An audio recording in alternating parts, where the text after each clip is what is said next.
Saya sekedar untuk memberikan informasi dulu. Satu, dulu negeri Tibet itu merupakan negeri merdeka berdaulat. Kemudian menjalin kerjasama dengan Republik Rakyat Cina yang komunis. Setelah ada perjanjian kerjasama, Cina mengirim ribuan tenaga kerja ke Tibet, saudara. Membangun kota, membangun jalan, membangun kantor-kantor pemerintah, saudara. Kemudian setelah pembangunan selesai, ternyata ratusan ribu para pekerja tersebut angkat senjata melakukan pemberontakan di Tibet. Kok bisa? Ternyata para pekerja tersebut adalah tentara, saudara. Tentara yang memang dididik, saudara, untuk bekerja.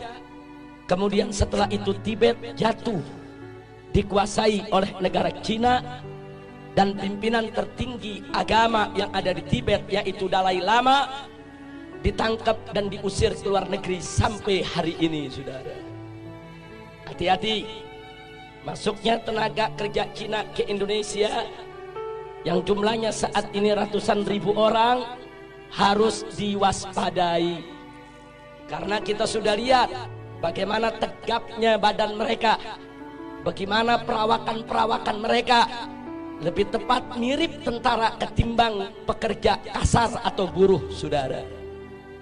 Yang kedua, saudara, di tengah Afrika ada satu negeri bernama Angola, dibantu habis-habisan oleh Republik Rakyat Cina, saudara. Setelah diikat dengan utang yang begitu besar, kemudian Cina mulai mengatur Angola. Anda tahu minggu ini apa yang terjadi? Parlemen Angola mengajukan undang-undang untuk ditandatangani oleh presiden yang isinya Islam tidak boleh ada di Angola, dan seluruh masjid harus ditutup. Alasannya karena berlawanan dan bertentangan dengan adat istiadat Angola, saudara. Ya, hari ini Islam dilarang di Angola, saudara.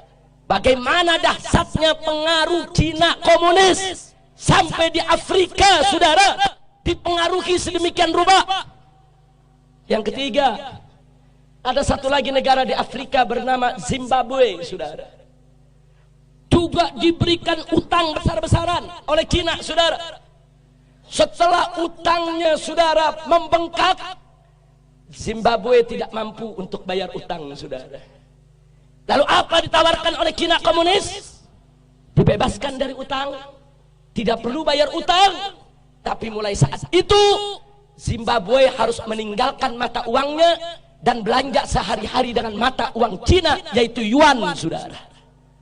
Saat ini di Zimbabwe, jual beli, sewa menyewa, transaksi semuanya menggunakan mata uang yuan milik Cina komunis, saudara. Kembali ke Indonesia, saudara. Saat ini kita dapat pinjaman utang ribuan triliun dari Cina, saudara. Saat ini kita berutang kepada negeri Cina ribuan triliun, yang 7 turunan kita ke depan belum tentu kita bisa bayar, saudara. Hati-hati dengan ribuan triliun kita hutang ke Cina. Saat ini Cina komunis mulai mengobok-obok kita punya negeri, saudara. Mari kita lihat satu, saudara, bagaimana mereka masukkan tenaga kerja. Ratusan ribu orang masuk ke Indonesia saat ini. Dan minggu yang lalu, saudara, Presiden Jokowi sudah menyatakan, mengingatkan kepada para pengusaha untuk tidak lagi bertransaksi dengan dolar ataupun rupiah, tapi bertransaksi dengan yuan, mata uang Cina, saudara. Ini bukan fitnah, ini keputusan presiden, saudara. Nggak sampai di situ, saudara. Sebulan yang lalu presiden juga mengeluarkan kepres bahwa orang asing termasuk Cina komunis diberikan hak milik untuk memiliki rumah, memiliki tempat tinggal, dan memiliki perkebunan di Indonesia, saudara. Ini nggak pernah terjadi. Orang asing diberikan hak milik. Ada apa gerangan yang terjadi, saudara? Masya Allah. Ada apa ini negeri? Saya ketemu seorang pejabat, Habib, kan enak kerjasama dengan Cina. Kita dibangunin itu jalan kereta, MRT, LRT. Saya katakan, Pak, itu bangun bukan gratis. Kita ngutang dan kita harus bayar dengan bunga. Satu. Kedua, kontraktor utamanya harus dari negeri Cina, bukan kontraktor utama pribumi kita. Yang ketiga, bahan-bahan bakunya juga harus diimpor dari Cina, termasuk reklamasi tiang-tiang pancangnya bukan kita buat sendiri, dari negeri Cina harus didatangkan, saudara. Dan gak sampai di situ, minimal 30% tenaga kerjanya juga harus dari Cina, saudara. Jadi apa yang kita dapat untung dari proyek-proyek tadi? Duit kita dikasih pinjam sama Cina, mesti bayar ke kontraktor Cina, mesti bayar ke pekerja Cina, mesti bayar ke material Cina. Semua duit balik lagi kepada mereka, saudara.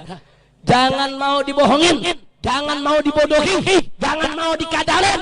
Ini negara harus kita selamatkan, gak boleh dijajah oleh asing dan asing. Betul?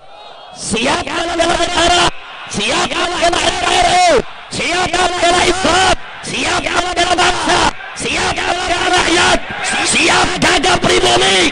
Takbir, takbir, takbir. Sallu ala Nabi.